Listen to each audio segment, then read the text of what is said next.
சிறைச்சாலையில் யோசேப்பு இருந்தார், யோசேப்போடு தேவன் இருந்தார். அப்போ சிறைச்சாலையில் நம்முடைய வாழ்க்கை, கட்டப்பட்ட இடத்துல நம்முடைய வாழ்க்கை, அவமானப்படுத்தப்பட்ட நம்ம இடத்துல நம்முடைய வாழ்க்கை இருக்குமே ஆனால், அப்போ தேவன் நம்மோடு இல்லை அப்படின்ற இடத்துக்கு நம்ம என்ன பண்ணக்கூடாது, வந்துடக்கூடாது. அந்த இடத்திலும் தேவனுக்கு உண்மையாக நான் இருக்கிறேன், நான் உண்மையாக இருக்கிறதுனால தேவன் என்னோடு இருக்கிறார். ஹல்லேலூயா.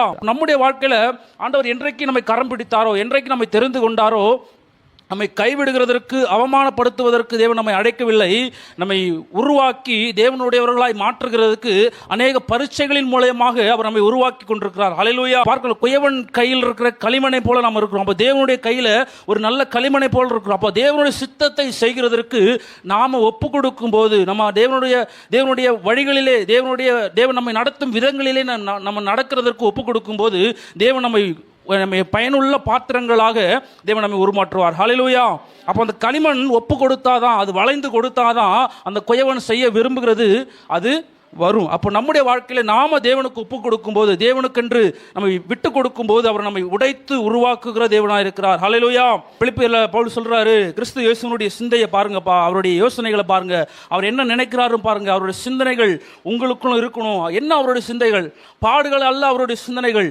பாடுகளுக்கு பின்பாக, அது முன்பாக, தமக்கு முன்பாக வைக்கப்பட்டிருக்கிற மகிமையை, தமக்கு முன்பாக வைத்திருக்கிற இலக்கை, தமக்கு முன்பாக வைத்திருக்கிற எல்லையை அல்லது தேவனுடைய சித்தத்தை நோக்கி அவருடைய சிந்தனை இருந்தது. அப்போ அவருடைய சிந்தனையே உங்களுக்குள்ளும் இருக்கணும். ஹல்லேலூயா. என்னதான் பெருமை பாராட்டினாலும், என்னதான் பெரிய ஆளாக காண்பித்து கொண்டாலும், இது நிலையானது அல்ல, இது கடந்து போகக்கூடியது, இது மறைந்து போகக்கூடியது. நிலையானது ஒன்றே, அழிவில்லாதது ஒன்றே. அது என்னது?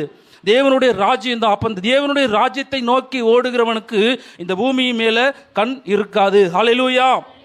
அப்போ மரண பரியந்தம் கீழ்ப்படிந்தவராகி தம்மை தாமே தாழ்த்தினார். ஆமென். எல்லாவற்றுக்கும் மேலாக அவரை உயர்த்தினார். ஹல்லேலூயா.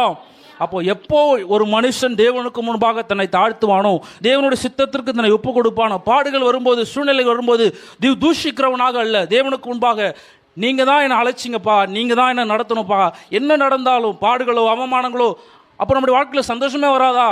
சந்தோஷம், நிறைவான தேவனுடைய, அவர் சொல்கிற என்னுடைய சமாதானத்தை அவனுக்கு தரேன்னு சொல்கிறார். அப்போ தேவனுடைய சமாதானமே நமக்குள்ளே இருக்குது. அப்போ அந்த சமாதானம் தேவனை கொடுக்காம இல்லை, அதை தாண்டி நம்முடைய வாழ்க்கையில் வருகிற பரீட்சைகளை நம்ம என்ன பண்ணணும்? அவருடைய சித்தத்திற்கு ஒப்பு கொடுத்து அவருடைய கரத்துக்குள்ளே அடங்கி இருக்கும்போது, அப்போ ஏற்ற காலம் ஒன்று வருகிறது. ஹல்லேலூயா. அந்த ஏற்ற காலத்தில் தேவன் நம்மை உயர்த்துவார். ஹல்லேலூயா.